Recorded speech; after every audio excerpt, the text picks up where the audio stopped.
Hello everyone. हम लोग BSc first sem का ऑर्गेनिक केमिस्ट्री में साइक्लो एल्केन और एल्केन्स पढ़ रहे थे, जिसमें हम आपको मैकेनिज़्म बताए थे क्लोरीनेशन की। जो क्लोरीनेशन रिएक्शन होती है ये हमेशा लाइट की प्रेजेंस में होती है। तो अब हम पढ़ेंगे evidence in support of free radicals mechanism of halogenation of alkene. कुछ पॉइंट्स हैं जो फ्री रेडिकल मैकेनिज्म के सपोर्ट में हैं, जैसे reaction does not place in dark at room temperature. ये रिएक्शन कभी भी डार्क में नहीं होती है। जो हेलोजिनेशन रिएक्शन हमने आपको बताई वो रिएक्शन हमेशा किसकी प्रेजेंस में होती है? सनलाइट की। अगर डार्क में कराएंगे तो ये रिएक्शन पॉसिबल नहीं है। क्या लिखा है इसमें? Reaction does not take place in dark at room temperature but require energy in the form of heat और लाइट। और इसमें जो एनर्जी रिक्वायर होती है वो लाइट या हीट के फॉर्म में चाहिए होती है। This is due to the fact that chain initiation step is a endothermic and hence need a large amount of energy to break chlorine bond। अभी आपको बताया था जब चेन इनिशिएशन स्टेप होती है, देखो यहाँ पे ये, अच्छा इसमें नहीं है, यहाँ पे है, दिख रहा है। इनिशिएशन स्टेप में क्या हो रहा है? ये क्लोरीन जो है ये होमोलिटिक फ्यूज़न हो रहा है, हब फ्री रेडिकल्स का फॉर्मेशन हो रहा है। तो इनको तोड़ने के लिए हमें बहुत ही ज़्यादा एनर्जी की ज़रूरत होती है, एनर्जी को रिक्वायर होती है इनको ब्रेक डाउन करने के लिए। इसलिए ये रिएक्शन हमेशा किस में होनी चाहिए? लाइट की प्रेजेंस में होनी चाहिए। नेक्स्ट क्या है इसमें? The reaction has a high quantum yield. इसकी जो रिएक्शन की यील्ड होती है ये हाई होती है, मतलब many thousand molecule of methyl chloride are formed of each photon of light absorb. जब वो लाइट को एब्जॉर्व करता है तो थाउजेंड ऑफ मिथाइल क्लोराइड क्या होता है? फॉर्म होता है। This fact can be explain on the basis of chain propagation reaction. अब इसमें स्टेप 2 और स्टेप 3 में आपने देखा था, स्टेप 2 और स्टेप 3 देख लीजिए। ये है स्टेप 2 में क्या हुआ? मिथाइल था, यहाँ पे क्लोरीन है। ये क्लोरीन जो है एक हाइड्रोजन को निकालेगा, जब ये हाइड्रोजन निकलेगा तो इस पे फ्री रेडिकल आएगा, इस पे फ्री रेडिकल आएगा, तो यहाँ पे एक मिथाइल फ्री रेडिकल बना। दूसरे स्टेप में क्या हो रहा है? ये जो क्लोरीन एटम है ये इसको भी ब्रेक कर रहा है, ये क्लोरीन आपस में ब्रेक हो रहा है, तो यहाँ भी फ्री रेडिकल बन रहा है, यहाँ भी फ्री रेडिकल बन रहा है। ये फ्री रेडिकल इससे मर्ज हो रहा है, लेकिन यहाँ भी फ्री रेडिकल बन रहा है और यहाँ भी फ्री रेडिकल बन रहा है। तो फ्री रेडिकल्स ढेर सारे इस स्टेप में बनते हैं। फिर नेक्स्ट है ऑक्सीजन एक्ट एज इनहिबिटर। यहाँ पे ऑक्सीजन जो होता है वो इनहिबिटर का काम करता है। This is due to the fact oxygen combined with alkyl free radical to form peroxy alkyl radical ये होता है आपका, ठीक है। This radical is much less reactive than alkyl free radical to combine the chain, ठीक है। As a result halogenation of alkane in the presence of oxygen slow down और stop, मतलब ये इनहिबिटर का काम करता है। देखो रिएक्शन जो प्रोपोगेशन स्टेप होता है उसमें ढेर सारे फ्री रेडिकल्स बन रहे हैं और ढेर सारे फ्री रेडिकल्स आपस में मर्ज हो रहे हैं, तो ये रिएक्शन कंटिन्यू हो रही है। तो इस रिएक्शन को स्लो करने के लिए या स्टॉप करने के लिए हम ऑक्सीजन को एज अ इनहिबिटर लेते हैं। फिर आता है if the above mechanism actually involve free radical as a reactive intermediate, then the addition of substance which are source of free radicals should initiate the reaction even in a dark at a room temperature below this Kelvin, ठीक है। This has actually been found to be so. Thus, chlorination of methane can be carried out in dark at room temperature in the presence of small amount of benzoic peroxide। मतलब अगर हम dark में इसकी reaction कराना चाहें तो ऐसा नहीं कि रिएक्शन नहीं होगी, लेकिन उसके लिए हमें बेंजोइल पेरोक्साइड की ज़रूरत पड़ेगी। ये रिएक्शन होती कैसे है, देखो जो बेंजोइल परऑक्साइड है, बेंजीन के साथ परऑक्साइड लगा है, बेंजोइल परऑक्साइड बन गया। इसकी रिएक्शन हम डार्क में कराएंगे, टेम्परेचर हमने 298 केल्विन रखा है, तो ये क्या हो जाएंगे, यहाँ से ये ब्रेक हो जाएंगे। जब ये ब्रेक होंगे तो एक फ्री रेडिकल यहाँ और एक फ्री रेडिकल यहाँ बन जाएगा, तो बेंजोइल फ्री रेडिकल बना। अब ये जो बेंजोइल फ्री रेडिकल है ये वापस से आपस में टूटेगा और फिनाइल फ्री रेडिकल का फॉर्मेशन करेगा, यहाँ से CO2 निकल जाएगा। ये जो फिनाइल फ्री रेडिकल है ये अब जो क्लोरीन हमने उसमें डाला है उस क्लोरीन से रिएक्शन करके क्या बना लेगा, benzoyl chloride, sorry benzoyl chloride नहीं, क्लोरोबेंजीन का फॉर्मेशन करेगा और फ्री रेडिकल यहाँ पे निकल जाएंगे आपके। ठीक है, तो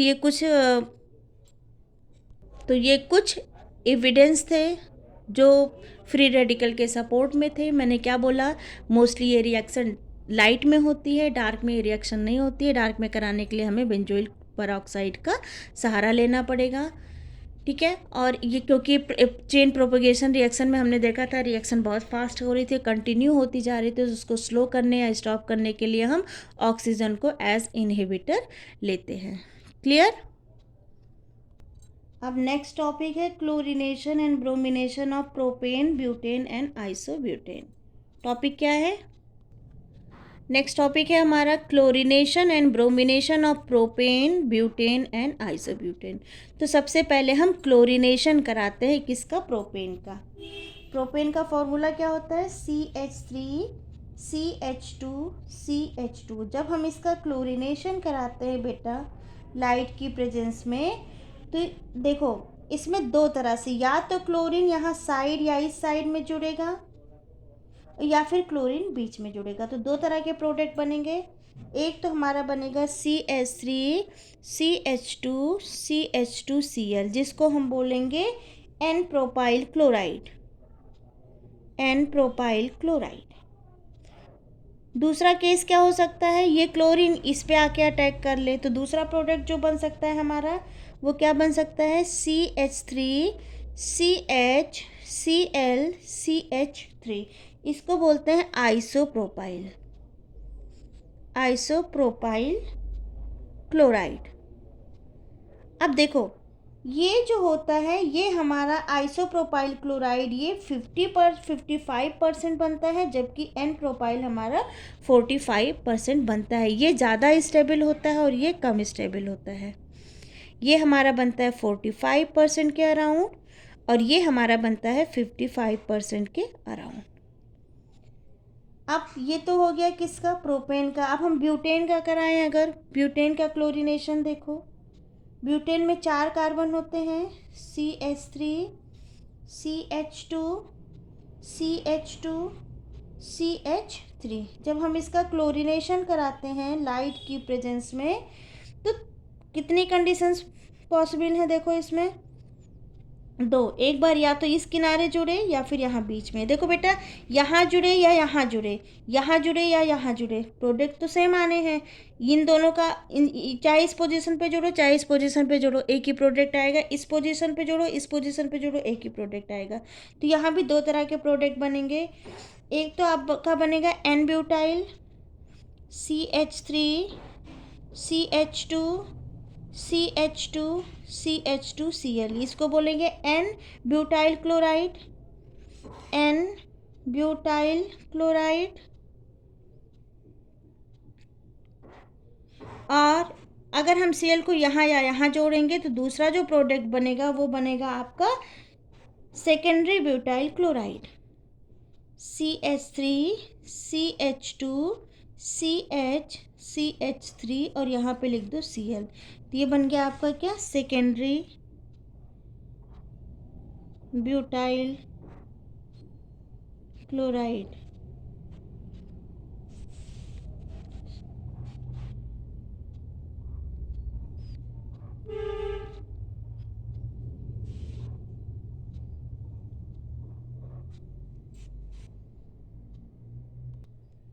अब देखते हैं क्लोरीनेशन ऑफ आइसोब्यूटेन। आइसोब्यूटेन का फॉर्मूला कैसे होता है, CH3CHCH3 और CH3। मैंने बताया ना आपको आइसोनियो पोजिशन। इसका जब हम क्लोरीनेशन कराते हैं बेटा, तो क्लोरीन यहाँ जुड़े या यहाँ जुड़े सेम प्रोडक्ट आना है, ठीक। लेकिन क्लोरीन यहाँ जुड़ेगा तो अलग प्रोडक्ट आएगा। तो यहाँ भी दो प्रोडक्ट मिल सकते हैं, एक बार क्लोरीन यहाँ जुड़े तो एक बार क्लोरीन यहाँ जुड़े तो हम क्या लिख सकते हैं, पहला जो प्रोडक्ट बनेगा वो आइसोब्यूटाइल क्लोराइड बनेगा, CH3 CH CH3 CH2Cl। जो दूसरा प्रोडक्ट बनेगा वो बनेगा आपका CH3 CH3 CH3 और Cl। क्लियर। इसको बोलेंगे आइसोब्यूटाइल ब्यूटाइल क्लोराइड, ठीक है। ये आपका बनेगा 64%। और इसको बोलेंगे टर्शरी ब्यूटाइल क्लोराइड,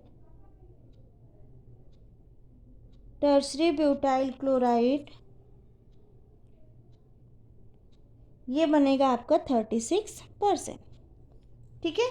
ऐसे ही ब्रोमिनेशन कराना है। ब्रोमिनेशन की रिएक्शंस देख लो।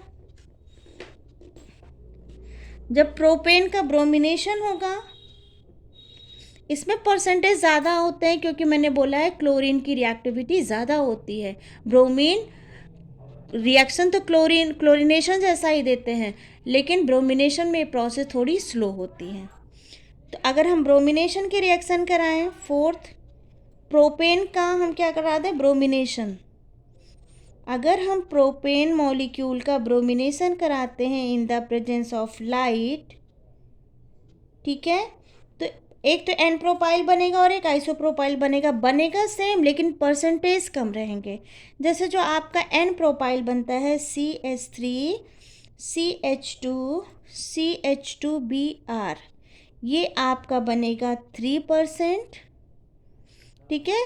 प्लस में जो आपका आइसोप्रोपाइल ब्रोमाइड बनेगा CH3 CHBr CH3, ये बनेगा आपका कितना, 97%। क्लियर। वही सेम रिएक्शन हो रही है। अब देखते हैं ब्यूटेन का,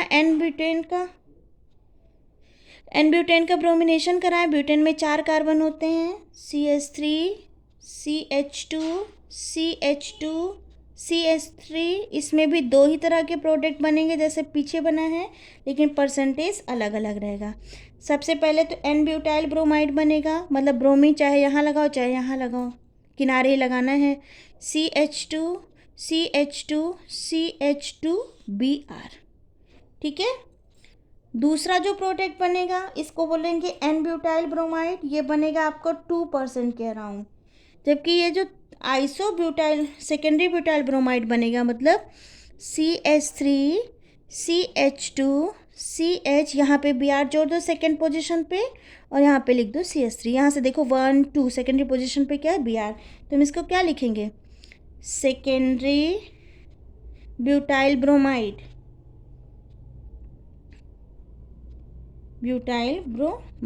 ठीक है। ये कितना बनेगा, 98%। अब आता है, ये 5th था। अब आती है 6th रिएक्शन, आइसोब्यूटेन का अगर हम ब्रोमिनेशन करें,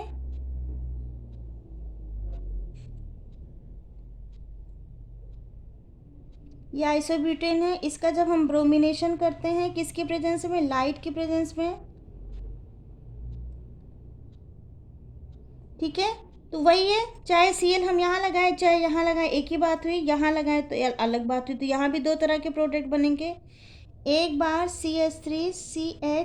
CH3 हमने Cl को किनारे लगा दिया, ठीक है। दूसरे प्रोडक्ट में हमने Cl को बीच में लगा दिया है, सॉरी Br है यहाँ पे, Br को किनारे लगा दिया। दूसरे प्रोडक्ट में हमने Br को क्या कर दिया है, बीच में लगा दिया। तो ये क्या बन जाएगा आपका, ये 99% क्या बन रहा है आपका, टर्शरी ब्यूटाइल ब्रोमाइड, और ये बन रहा है 1% क्या बन रहा है, आइसोब्यूटाइल ब्रोमाइड। क्लियर। तो आई होप आप लोगों को ये लेक्चर समझ में आया होगा। Thank you.